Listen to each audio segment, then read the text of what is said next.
Hello students, welcome back to my YouTube channel professor Shubham Tiwari, जहां पे start कर रहा हूं मैं चैट टीवाई बीकॉम क्लास सेमेस्टर 5 का पहला सब्जेक्ट आपका है एनईपी 2020 का कॉस्ट अकाउंटिंग।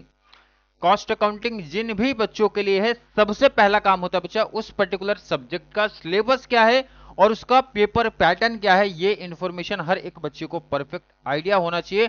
और अगर सर हमें ये पता है तो बच्चा किस तरीके से कितने नंबर ऑफ चैप्टर है, कौन सा इजी चैप्टर है, कौन सा हार्ड चैप्टर है, कौन सा चैप्टर कितने नंबर का आएगा, ये सब इंफॉर्मेशन स्टार्टिंग वीडियो में ही मिल जाती है।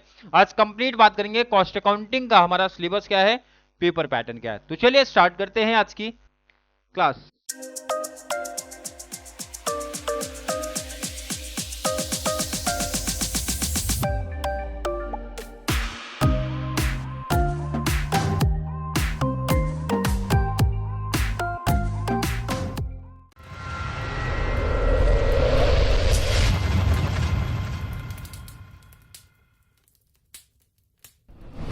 सबसे पहला बच्चा सिलेबस की बात करते हैं। कॉस्ट अकाउंटिंग बीकॉम लेवल को पहली बार दिखा है, मतलब फर्स्ट ईयर में भी कॉस्ट अकाउंटिंग नहीं था, सेकंड ईयर में भी कॉस्ट अकाउंटिंग नहीं था, थर्ड ईयर में सीधा मुलाकात होती है हमारे कॉस्ट अकाउंटिंग सब्जेक्ट से।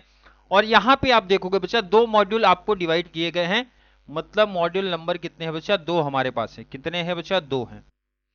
क्लियर, ध्यान से समझना, यहीं पे काफी इंफॉर्मेशन मैं प्रोवाइड करा दूंगा प्रैक्टिकल के पॉइंट ऑफ व्यू से, आपके exam paper pattern point of view से। सबसे पहला टॉपिक है बच्चा क्लासिफिकेशन ऑफ द कॉस्ट। पहला टॉपिक एक ये आप ऐसा बोल सकते हो, क्लासिफिकेशन ऑफ द कॉस्ट एक चैप्टर ही है। नेक्स्ट हमारा कॉस्ट शीट, ये दूसरा चैप्टर। एंड लास्ट आपका reconciliation of the cost and financial account, ये थर्ड चैप्टर। मतलब पहले मॉड्यूल में एट द एंड तीन चैप्टर हैं, ये आपको ध्यान में रखना है। कितने चैप्टर बचा, तीन, first, second and third chapter. पहला chapter classification of the cost, जहां पे हमें पहले तो कॉस्ट अकाउंटिंग का बेसिक कॉन्सेप्ट देखने मिलेगा। सर कॉस्ट क्या होता है, कॉस्टिंग क्या होता है, कॉस्ट अकाउंटिंग क्या होता है, ऑब्जेक्टिव क्या है, मेरिट क्या है, डीमेरिट क्या है, and classification of the cost, cost को किस तरीके से क्लासिफाई किया गया है।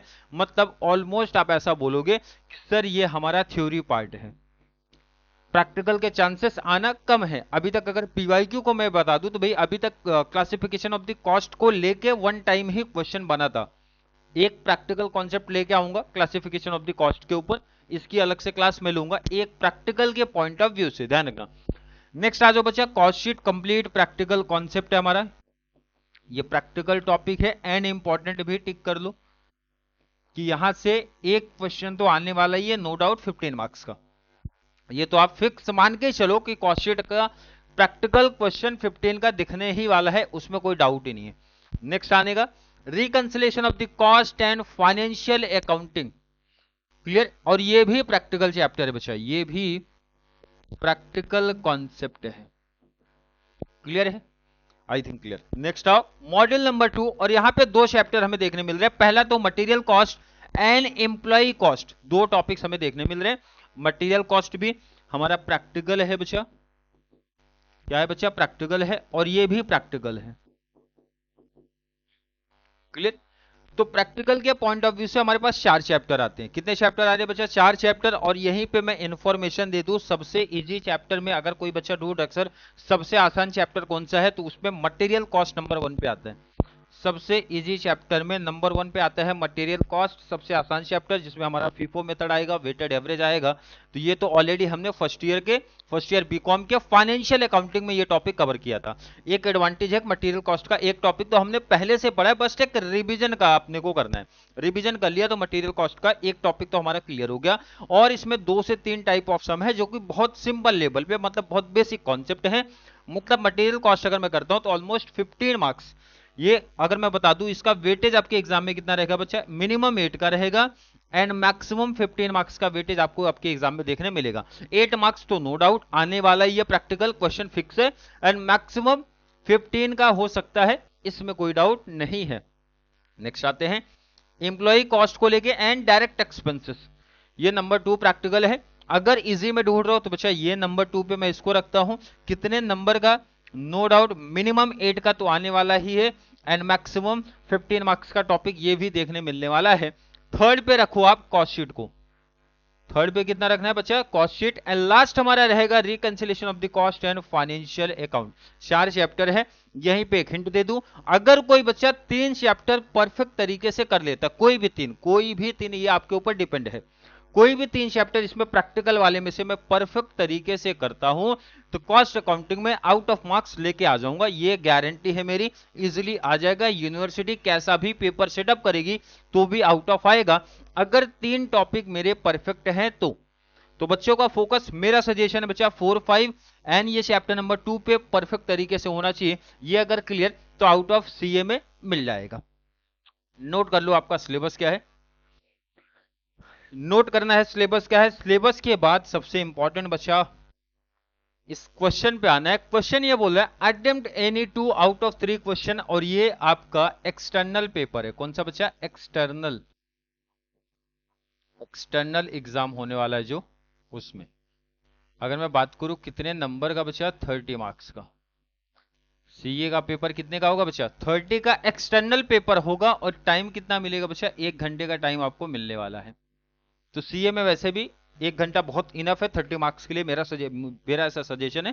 प्रैक्टिस हुआ रहेगा तो बच्चा 1 घंटे में आराम से 2 प्रैक्टिकल हो जाएगा, क्योंकि यहाँ पे ऑप्शन भी देखने मिल रहा है कि अगर अटेम्प्ट एनी 2 कवर करो आउट ऑफ 3 में से। पहला क्वेश्चन क्या लिखा है बच्चा, क्वेश्चन नंबर 1, प्रैक्टिकल के ऑप्शन में थ्योरी देखने मिलेगा, और कितने नंबर का, 15 मार्क्स का। कितने नंबर का बच्चा, 15 मार्क्स का। नेक्स्ट देख लो क्वेश्चन नंबर 2, अगेन प्रैक्टिकल के ऑप्शन में थ्योरी बोला है, और ये भी मेंशन किया 15 का। थर्ड में भी वही है, प्रैक्टिकल के ऑप्शन में थ्योरी, और ये भी कितने का, 15 का। इस तरीके से ये 30 मार्क्स का डिवाइड है। एक इंपॉर्टेंट नोट यहाँ पे समझ के रखो कि भाई फाइनेंशियल अकाउंटिंग के जैसा यहाँ पे सीधा 15 का प्रैक्टिकल नहीं देखने मिलता है। जो मटेरियल कॉस्ट मैंने आपको टॉपिक बताया, कुछ ऐसे टॉपिक है ना जो बच्चा वहां पे 8-7 का पैटर्न दिखाई देगा आपको, 8-7। जैसे कुछ सिंपल से टॉपिक है, इकोनॉमिक ऑर्डर क्वांटिटी हो गया, इन्वेंट्री टर्नओवर रेशियो हो गया, या एम्प्लॉय कॉस्ट में किसी भी हेल्थ से प्लान, रोवन प्लान आया ना, तो वो 8-7 के पेयर में आएगा। तो इसका मतलब आपको ये ध्यान में नहीं रखना अक्सर प्रैक्टिकल सीधा 15 का है बच्चा, 8-7 के पैटर्न में भी देखने मिलेंगे, ये इंपॉर्टेंट ध्यान रख लेना। अब जैसे कॉस्ट शीट अगर आ गया तो कॉस्ट शीट ध्यान रखना, कॉस्ट शीट तो ये नो डाउट ये हमेशा हर साल 15 का ही रहा है, तो ये तो बच्चा 15 का ही रहेगा। कॉस्ट शीट तो हमेशा 15 का ही रहेगा। पूरी डिटेल कौन सा टॉपिक कितने नंबर का आ सकता है, पीवाईक्यू में कितने नंबर का पूछे गए थे, जो इसके पहले हमारे पेपर्स हुए हैं टीवाई बीकॉम को लेके, हर एक इंफॉर्मेशन मोस्ट इंपॉर्टेंट क्वेश्चन वाली वीडियो में बता दूंगा। अभी जस्ट एक हिंट दे रहा हूं कि कॉस्ट शीट एक ऐसा टॉपिक है जो 15 मार्क्स का आता है। बाकी मैं अदर टॉपिक्स की बात करूं, चाहे मटेरियल कॉस्ट की बात करूं या फिर अदर चैप्टर का, वो मोस्टली 8-7 के पेयर में आते हैं, ये सिर्फ ध्यान रखना है। फीफो मेथड आएगा बच्चा 8 मार्क्स का आएगा, वेटेड एवरेज मेथड आया तो 8 मार्क्स का आएगा, इकोनॉमिक ऑर्डर क्वांटिटी आया तो बच्चा 8 मार्क्स का आएगा, इन्वेंट्री टर्नओवर रेशियो आया तो 8 मार्क्स का आएगा, हेल्थ से रोवन प्लान आया तो 8 मार्क्स का आएगा। तो ये जस्ट एक हिंट दे रहा हूं, 8-7 के पैटर्न में देखने मिलेंगे आपको। क्लियर? तो एक्सटर्नल का आई थिंक आइडिया चल गया। सर 2 क्वेश्चन कवर करने हैं आउट ऑफ 3 में से 2 कवर करूंगा और 30 मार्क्स सिक्योर करूंगा। कॉन्सेप्ट सिंपल है, 3 टॉपिक उठा लो, परफेक्ट तरीके से कर लो, कॉन्सेप्ट खत्म। नोट कर लो इसको आप। एक्सटर्नल के साथ में बच्चा आपको इंटरनल भी ध्यान देना है। इंटरनल एग्जाम भी जो होता है आपके कॉलेज में, इंटरनल होगा 20 मार्क्स का, और ये 20 कंप्लीट आपके हाथ में रहता है। क्यों? क्योंकि इसमें से ये जो 20 मार्क्स है बच्चा, 10 का तो आपका क्लास टेस्ट होगा। 10 का क्या रहेगा आपका? Class test. और क्लास टेस्ट कैसे होता है? ऑप्शन यहां पे भी यूनिवर्सिटी ने दिया है कि जितने टॉपिक्स आपके सब्जेक्टिव टीचर ने पढ़ाया है, आपको जितने भी टॉपिक पढ़ाया है उसमें से शॉर्ट नोट्स दे सकते हैं, लेकिन शॉर्ट नोट्स का चांसेस बहुत कम है। रेयर केस है, किसी भी कॉलेज में शायद ही शॉर्ट नोट्स पूछा जाए। मोस्टली एमसीक्यूज को फॉलो करते हैं teacher, match the pair, answer in 1 sentence, या फिर पजल्स। इसमें से मोस्टली कॉलेजेस जो फॉलो करेंगे MCQs and answer in 1 sentence, ये 2 कॉलेजेस ज्यादा फॉलो करते हैं। एमसीक्यूज आपको 10 दे देंगे बच्चा 10 मार्क्स के लिए। जितना भी ऑप्शन आप राइट करोगे, जितने भी आंसर राइट करोगे, तो इसमें तो आउट ऑफ मार्क्स भी बच्चे को मिल सकता है।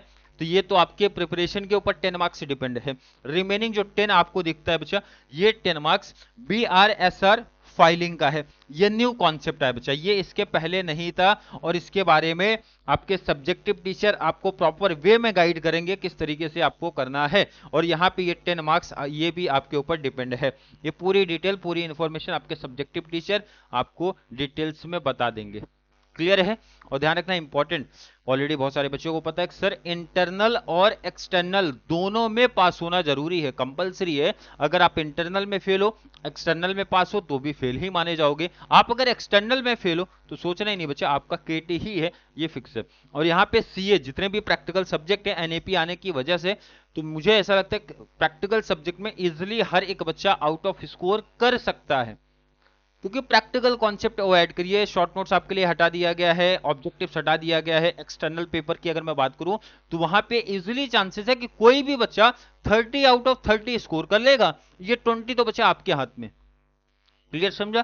तो इजीली चांसेस है एक बेटर स्कोर करने का। पहले क्या था बच्चा, शॉर्ट नोट्स भी आते थे, ऑब्जेक्टिव्स भी आते थे, तो उसमें आउट ऑफ तो आने के चांसेस बहुत कम ही रहते थे, बहुत कम बच्चों का। अब तो आपके साथ हो गया सीधा प्रैक्टिकल दे रहे, चाहे मैं एफए की बात करूं, चाहे मैं डीटी की बात करूं, चाहे मैं कॉर्पोरेट फाइनेंस की बात करूं, चाहे मैं सीए की बात कर दूं। क्लियर? तो आई थिंक हर एक बच्चे का कॉन्सेप्ट यहां तक क्लियर है बच्चा। नेक्स्ट क्लास से हमारे लेक्चर्स को कर दिया जाएगा स्टार्ट, और पहला लेक्चर मैं स्टार्ट करूंगा मटेरियल कॉस्ट। सबसे इजी टॉपिक्स में से एक को पहले उठाऊंगा, और मटेरियल कॉस्ट में जितने भी टाइप ऑफ सम है उनको पहले कवर करा के दूंगा। क्लियर? तो आई थिंक हर एक बच्चे का कॉन्सेप्ट क्लियर होगा। फिर भी किसी बच्चे को आज की क्लास को लेके कोई भी डाउट, कोई भी कंफ्यूजन क्रिएट होता है तो जरूर नीचे कमेंट में ऐड कर देना, या फिर कॉन्सेप्ट क्लियर है, वीडियो आपको थोड़ा सा भी हेल्पफुल लगता है तो वीडियो को मुंबई यूनिवर्सिटी वाले बच्चों को जरूर शेयर करें, ताकि उनको इस चैनल से इसी तरीके का कंप्लीट बेनिफिट मिल सके। चलिए मिलेंगे अगली क्लास में, तब तक के लिए थैंक यू सो मच।